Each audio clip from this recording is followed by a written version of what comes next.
Di tahun pelajaran 2023-2024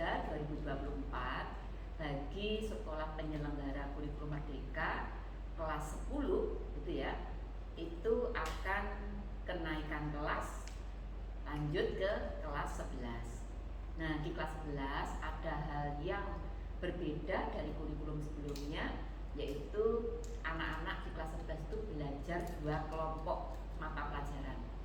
Yang pertama kelompok mata pelajaran umum, itu berarti seluruh siswa belajar mata pelajaran itu yang sifatnya wajib.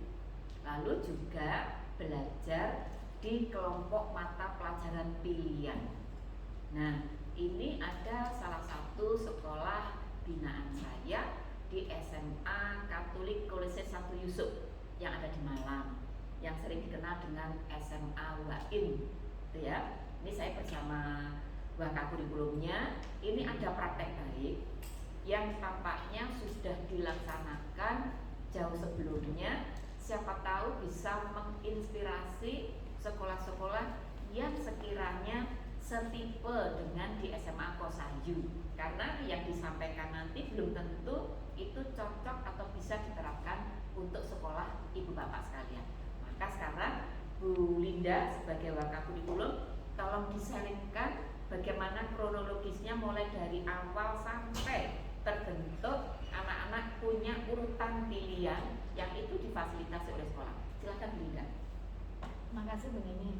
Jadi sekolah itu pertama mensosialisasikan tentang mapel pilihan yang harus diambil siswa di fase F itu saat school parent gathering. Jadi awal penyambutan ada tahap school parent gathering ya.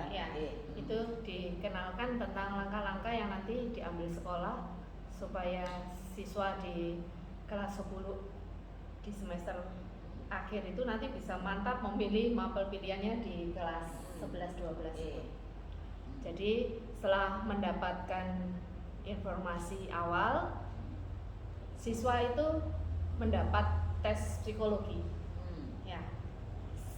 Sambil menunggu hasil dari tes psikologi itu, siswa sudah mendapat informasi mengenai Expo Karir.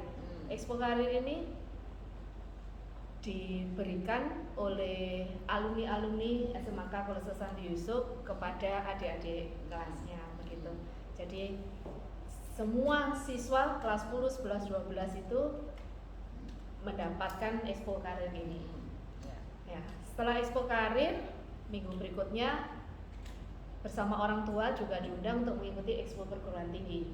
Ya, supaya lebih mantap lagi rencana studi di perguruan tinggi serta nanti mau kedepannya karirnya seperti apa itu supaya lebih jelas. Nah, setelah selesai Expo, barulah hasil tes psikologinya keluar. Itu orang tua diundang kembali untuk diberi penjelasan mengenai hasil-hasil tes yang diberikan oleh Inadata. Kebetulan yang mengelola itu Inalim itu adalah alumni SMK Kolese Santo Yusuf.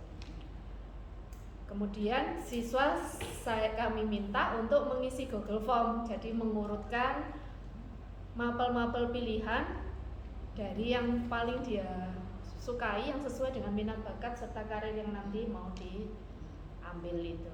Nah, diurutkan ada 13 mapel.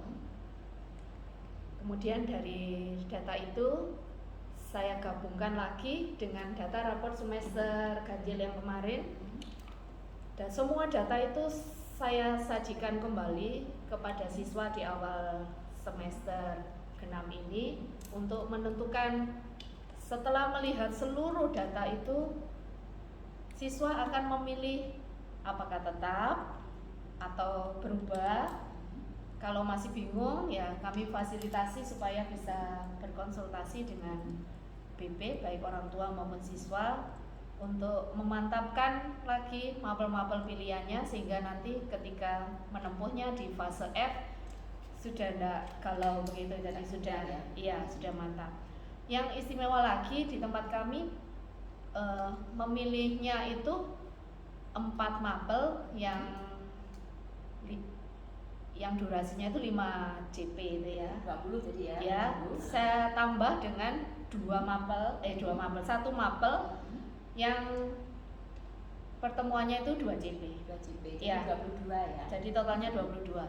Nah, untuk mapel yang 2 JP ini menurut pemerintah kan ada di bisa mapel PKWU ya. Tapi di sekolah kami kembangkan selain PKWU siswa bisa memilih yang lain. Ada business accounting, practical English, kemudian digital communication dan data science. Nah, itu materi-materi yang nanti diberikan sudah kami siarkan kepada siswa ketika nanti di semester 3, 4, 5, 6 itu apa yang dipelajari apa saja. Jadi supaya siswa tidak bingung nanti kalau ngambil. Mau ambil PKWU nanti akan belajar apa, mau ambil business accounting akan belajar apa, begitu. Jadi siswa lebih mudah untuk memilihnya. Ya, itu ya. Ya. Ya, baik. Kalau boleh saya tunjukkan ini ya.